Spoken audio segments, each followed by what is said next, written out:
रजाई का राज। हाय, ठंडी की इतनी हिम्मत।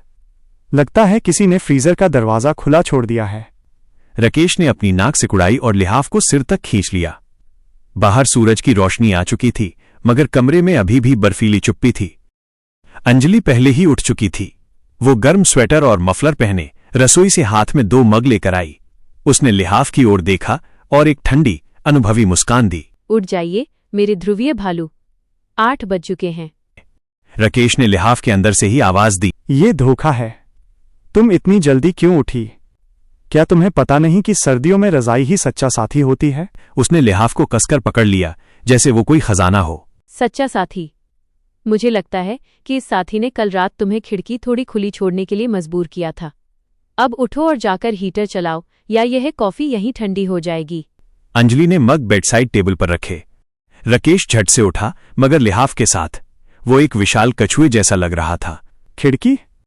प्रिय अंजलि, मैंने खिड़की खोली ही नहीं थी। वह तो तुम्हारी आदत है। तुम्हें लगता है कि ताज़ी हवा की जरूरत है, भले ही यहां साइबेरिया चल रहा हो। अंजलि ने गहरी सांस ली। ओहो राकेश, कल रात तुमने ही कहा था थोड़ा सा वेंटिलेशन, और वेंटिलेशन ने अब मेरे चेहरे की सारी नमी खींच ली है। तुम हीटर तो चला नहीं रहे, कम से कम मेरा मॉइस्चराइजर तो ढूंढ दो। मॉइस्चराइजर? तुम हमेशा लड़ना चाहती हो अंजलि। ये सर्दी और लिहाफ की साजिश है।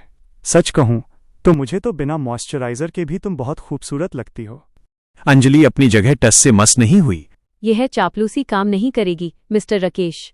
अगर तुम्हें सच में लगता है कि मैं खूबसूरत हूं, तो जाओ और लिविंग रूम में पड़े कंबल को वापस लाओ। तुमने उसे कल सोफे पर ही छोड़ दिया था। राकेश आह भरता है। ठीक है, मगर पहले एक चुटकी गर्माहट। वो लिहाफ को थोड़ा और खोलकर उसमें अंजलि को शामिल होने का न्योता देता है।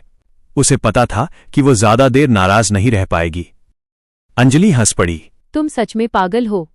वो लिहाफ के अंदर चली गई। सर्दी की लड़ाई खत्म हुई। उन्होंने गर्मा गर्म कॉफी पी और तय किया कि हीटर और कंबल दोनों एक साथ लाएंगे। 20 मिनट बाद